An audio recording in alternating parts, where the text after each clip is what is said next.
నిన్న జరిగినటువంటి పెహల్గాంకు సంబంధించిన జరిగినటువంటి దాడి కావచ్చు, ఉగ్రవాద కుట్ర కావచ్చు, మనం మాట్లాడుకుంటూ వచ్చాము. ఉగ్రవాదం దేశాన్ని కావచ్చు, ప్రపంచాన్ని కావచ్చు చాలాసార్లు భయపెడుతూ ఉంది. దానివల్ల ఎన్నో దేశాలు నష్టపోయినటువంటి పరిస్థితులు కూడా మనం చూస్తున్నాం. దీని అందరూ కూడా ఖచ్చితంగా ఖండించాలి.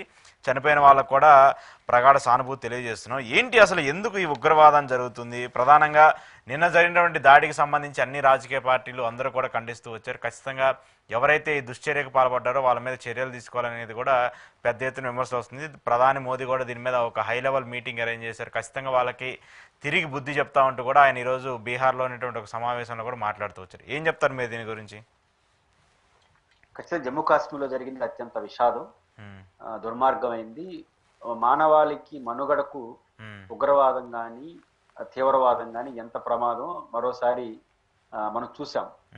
అభాగ్యులు, వాళ్ళకి ఏ సంబంధం లేని వాళ్ళు, రాజకీయాలతో సంబంధం లేని వాళ్ళు, ఒక జమ్మూ కాశ్మీర్ లో ఉన్న సహజాందాలతో విహారయాత్రకు పోయిన వాళ్ళు విషాదంగా వాళ్ళ జీవితాలను ముగించే పద్ధతిలో క్రూరంగా చంపింది కూడా క్రూరంగా చంపారు. వాళ్ళ కుటుంబ సభ్యులు కళ్ళ ముందే పసిపిల్లలు, మహిళలు, వృద్ధులు అని తేడా లేకుండా, విచక్షణ లేకుండా. ఉగ్రవాదానికి ఎప్పుడు విచక్షణ కూడా ఉండదు. వాళ్ళు ఎప్పుడు కూడా ప్రజల ప్రాణాలను మట్టు పెట్టుకోవడమే లక్ష్యంగా పెట్టుకొని పనిచేస్తుంటారు. భారతదేశానికి ఉగ్రవాదంతో పడిన ఇబ్బందులు ప్రపంచంలో ఏ దేశం పడుంది? భారతదేశం చాలా ఫేస్ చేసింది. నాయకులు కోల్పోయింది. శ్రీమతి ఇందిరాగాంధీ గారిని తీవ్రవాద దృక్పథం కలిగిన వాళ్ళు చంపేశారు. రాజీవ్ గాంధీ గారిని, ఇద్దరు భారతదేశ ప్రధాన మంత్రుల్ని ఉగ్రవాదం మట్టు పెట్టుకుంది. చాలా powerful leader Rajiv Gandhi and Shrimati Indira Gandhi గారు. అనేక ఉగ్రవాదాల చర్యల వల్ల వందల ప్రాణాలు, వేల ప్రాణాలు భారతదేశంలో పోగొట్టు. మనకు హైదరాబాద్ లో ఒక సెంటర్ లో బాంబ్ బ్లాస్ట్ లో ఎంత మంది ప్రాణాలు కోల్పోయారు మనం చూసాం. అదే విధంగా బాంబేలో కావచ్చు, నంబర్ ఆఫ్ ప్లేసుల్లో, హోటల్స్ లో కావచ్చు జరిగినాయి. ముఖ్యంగా జమ్మూ అండ్ కాశ్మీర్ లో ఆ జమ్మూ అండ్ కాశ్మీర్ భూతల స్వర్గంగా మనం చూస్తాం. అలాంటి భూతల స్వర్గాన్ని ఆస్వాదించలేని పరిస్థితి సృష్టిస్తున్నారు. ముఖ్యంగా ఈ తీవ్రవాదం కానీ లేకపోతే జమ్మూ కాశ్మీర్ ఒక సహజమైన అందాలతో ఈ దేశానికి పెద్ద వనరుగా మారుండేది, టూరిస్ట్ కేంద్రం. అయినా కూడా వెళ్తున్నారు. బట్ ఇట్లాంటి ఘటనలు జరిగినప్పుడు భయాందోళనకు గురవుతాం. కాబట్టి ఖచ్చితంగా భారత ప్రభుత్వం, జమ్మూ కాశ్మీర్ ప్రభుత్వం ఇప్పటికే కఠినమైన నిర్ణయాలు తీసుకుంటున్నారు. ఇంకా కఠినమైన నిర్ణయాలు తీసుకుని ఒక ముగింపు వచ్చే పద్ధతిలో వ్యవహరించాలి. ఎందుకంటే ఈరోజు ఉగ్రవాదం వల్ల ప్రాణాలు కోల్పోతున్నాయి, నాయకులు కోల్పోతున్నాం, దేశ ఆర్థిక వ్యవస్థ దెబ్బతింటా ఉంది. జమ్మూ అండ్ కాశ్మీర్ లాంటి ప్రాంతాన్ని టూరిస్ట్ ప్రాంతంగా మరింత 10 రెట్లు అభివృద్ధి చెందాల్సిన ప్రాంతంలో, ముఖ్యంగా ఈ కాలంలో విభేదాలు ఎన్నున్నా Jammu and Kashmir article 370 relaxation వచ్చిన తర్వాత ఆ భూములు ప్రైవేట్ కంపెనీలు కొనుక్కోవడం వల్ల డెవలప్మెంట్ కూడా వేగం పుంజుకుంటుంది. కొన్ని విమర్శలు ఉన్నా దానివల్ల ఏమంటే మరింత టూరిస్ట్ డెవలప్మెంట్ రావాలి. అట్లాంటి ఒక సహజమైన అవకాశాలను కూడా కోల్పోతున్నారు. ముఖ్యంగా పాకిస్తాన్ ఉగ్రవాదాలని కంట్రోల్ చేయకపోగా ఉగ్రవాదం చేతిలో ఆ ప్రభుత్వం బందీగా మారిపోయింది. ప్రధానంగా భారతదేశం ఏ రకంగా అయితే ఉగ్రవాదుల వల్ల నష్టపోయిందో పాకిస్తాన్ కూడా నష్టపోతాం. కానీ పాకిస్తాన్ దాని నుంచి గుణపాఠాలు నేర్చుకోవట్లా. భారతదేశం ఉగ్రవాదుల వల్ల ఎంత నష్టపోయిందో అంత ధీటుగా ఎదుర్కొంది. నిజానికి జమ్మూ కాశ్మీర్ లో జరిగినటువంటి గొడవలు జరిగితే ఇంకో దేశం అయితే ఇంకా ఆ ప్రాంతంకి ఎవరు పోరు. కానీ జమ్మూ కాశ్మీర్ లో ఎంత జరుగుతున్నా మళ్ళీ ధైర్యంగా ప్రజలు వెళ్ళి ఆ ప్రాంతాన్ని సందర్శిస్తున్నారు, నిలబడుతున్నారు. ఆ రకంగా మంచి చరిత్ర భారతదేశంలో. ఉగ్రవాదానికి బలైన దేశం, ఉగ్రవాదాన్ని ఎదుర్కొన్న దేశంగా రెండు భారతదేశానికి ఆ ట్రాక్ రికార్డు ఉంది, ఆ చరిత్ర ఉంది. కానీ పాకిస్తాన్ మాత్రం ఉగ్రవాదుల్ని ఎదుర్కొనే స్థితిలో లేదు. మనం ఆ ప్రభుత్వాన్ని విమర్శిస్తారు కానీ అసలు ఆ ప్రభుత్వం ఎప్పుడైతే ఉగ్రవాదంతో రాజీ పడిందో ఉగ్రవాదం చేతుల్లో ప్రభుత్వం చేరిపింది. ఇప్పుడు నరేంద్ర మోడీ గారు ప్రధానమంత్రిగా ఈ చర్య వచ్చిన వెంటనే కొన్ని డెసిషన్స్ తీసుకున్నాడు పట్ట అని. ఒకటి హై కమిషనర్ వెళ్ళిపోమన్నాడు, తర్వాత సింధు నదికి సంబంధించిన వాటర్ సంబంధం చేశాడు, సంబంధం అన్నిటిపైన మాట్లాడే డెసిషన్స్ ఆగమేఘాల మీద తీసుకున్నాడు. నీకు జమ్మూ కాశ్మీర్ ప్రధానమంత్రిని తీసుకోమని చూద్దాం, తీసుకోలేడు. తీసుకోలేకపోవడానికి కారణం వాళ్ళు మంచోళ్ళ చెడ్డలని కాదు, వాళ్ళ చేతిలో లేదు ప్రభుత్వం. వాళ్ళు ఏదైనా ఉగ్రవాదులకు వ్యతిరేకంగా నడిపితే ప్రభుత్వమే నడుస్తుందా? ప్రభుత్వాన్ని సవాలు చేసే పరిస్థితి అక్కడ ఉగ్రవాద సంస్థలు ఉన్నాయి. ఇది ఎందుకంటే ఉగ్రవాదంతో రాజీ పడితే ఏ దేశం పరిస్థితి ఇంతే. ఉగ్రవాదంతో జమ్మూ కాశ్మీర్ రాజీ పడడం, కొన్ని సందర్భాలతో వాళ్ళతో మమేకం కావడం వల్ల ఈరోజు వాళ్ళ చేతిలో ప్రభుత్వం, వాళ్ళు ఇష్టాలతో నిమిత్తమైనటువంటి డెసిషన్స్ తీసుకోలేని దుస్థితికి పాకిస్తాన్ వెళ్తుంది. అదే భారతదేశం అట్లా లేదు. భారతదేశం పాకిస్తాన్ కన్నా ఎక్కువ ఉగ్రవాదానికి నష్టపోయింది. కానీ ఎప్పుడు ఉగ్రవాదం వచ్చినా ధీటుగా ఎదుర్కొంటా ఉంది. కారణం ఏంటంటే ఉగ్రవాదం చేతిలో ప్రభుత్వం లేదు. ఉగ్రవాదం ఇన్ఫ్లుయెన్స్ చేత ప్రభుత్వాలు కూడా లేవు. అది ఒక అదృష్టం భారతదేశానికి. ఈ రకంగా ప్రభుత్వం నరేంద్ర మోడీ గారు స్ట్రాంగ్ స్టెప్స్ తీసుకుంటున్నాడు. ఇంకా స్ట్రాంగ్ స్టెప్స్ తీసుకొని ఖచ్చితంగా ఉగ్రవాదానికి వ్యతిరేకంగా నిలబడాలి. భారతదేశంలో నిజానికి ఆంధ్రప్రదేశ్ లో వైఎస్ఆర్ కాంగ్రెస్ పార్టీ లాంటి పార్టీలు కానీ ప్రభుత్వం కానీ అందరూ కూడా నిన్న సాయంత్రం చేసినటువంటి ర్యాలీలు ఖచ్చితంగా మనోధైర్యాన్ని ఇస్తాయి. ఇది మంచి సాంప్రదాయం. ఖచ్చితంగా ఇది కొనసాగాలి. చనిపోయిన వాళ్ళకే కాదు, చనిపోయిన వాళ్ళు చనిపోయినారు, కానీ చనిపోయిన వాళ్ళు చూసి సమాజం భయపడుతోంది. ఏంటని కాబట్టి వీళ్ళకి మనకు ధైర్యం చెప్పుకుంటూ మళ్ళీ జమ్మూ కాశ్మీర్ సాధారణ పరిస్థితులు రావాలి, టూరిస్ట్ కేంద్రంగా అభివృద్ధి చెందాలి. ఖచ్చితంగా ఎవరైతే దీంట్లో పాల్గొన్నారో వాళ్ళని కఠినంగా శిక్షించాలి. పాకిస్తాన్ కూడా హెచ్చరిక అప్పుడు పంపారు కాబట్టి శాశ్వత పరిష్కారంకు ఎక్కడైతే ఆటంకాలు వస్తున్నాయో, ఇంకా పాకిస్తాన్ తో కానీ పాకిస్తాన్ కి వెనక నుంచి అమెరికా సపోర్ట్ చేయడం, ఆయుధాలు సప్లై చేయడం, ఇవన్నీ ఇప్పుడు అంతర్జాతీయ స్థాయి చర్చ. ఎందుకంటే పాకిస్తాన్ చిన్న దేశం, మనం అనుకుంటే ఏమైనా చేయొచ్చు. జమ్మూ కాశ్మీర్ రాష్ట్రం, పంజాబ్ అంత రాష్ట్రం ఉండొచ్చు, కానీ పాకిస్తాన్ కి వెనక నుంచి చాలా సపోర్ట్ చేస్తున్నాయి దేశాలు. అంటే అంతర్జాతీయంగా జమ్మూ కాశ్మీర్ ఒంటరి చేయడం కూడా చాలా ఇంపార్టెంట్. కాబట్టి ఎందుకంటే యుద్ధాలు ఇవన్నీ అనేది అంతర్జాతీయ ప్రభుత్వాలు 2-3 ప్రభుత్వాలు సమర్థించినాయంటే పెద్ద ప్రపంచ యుద్ధంగా మారిపోతుంది.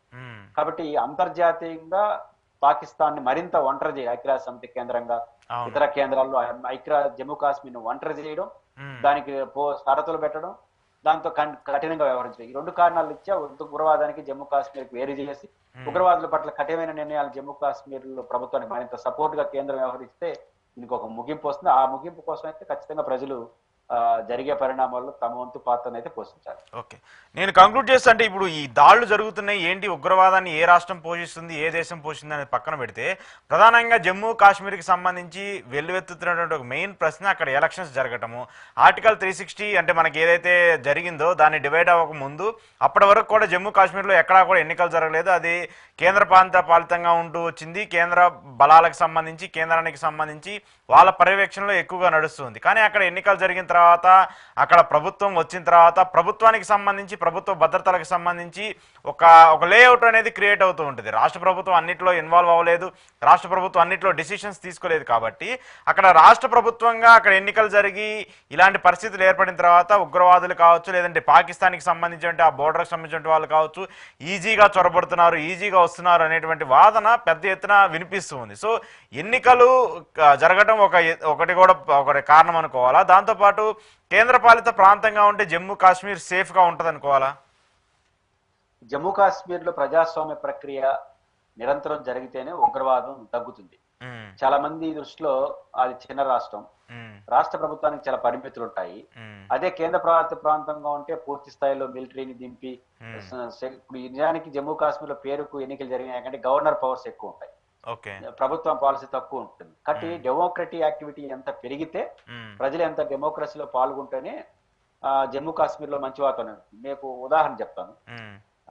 అబ్దుల్ తరిగామి అని సిపిఎం రాష్ట్ర కార్యదర్శిగా ఉండేవాళ్ళు జమ్మూ అండ్ కాశ్మీర్ లో. ఆయన ఇప్పుడు కూడా జెడ్ ప్లస్ కేటగిరీలో ఉంటాడు, ఒక ఎమ్మెల్యే జస్ట్. ఆయన ఇప్పుడు మళ్ళీ మొన్నగడ గెలిచాడు.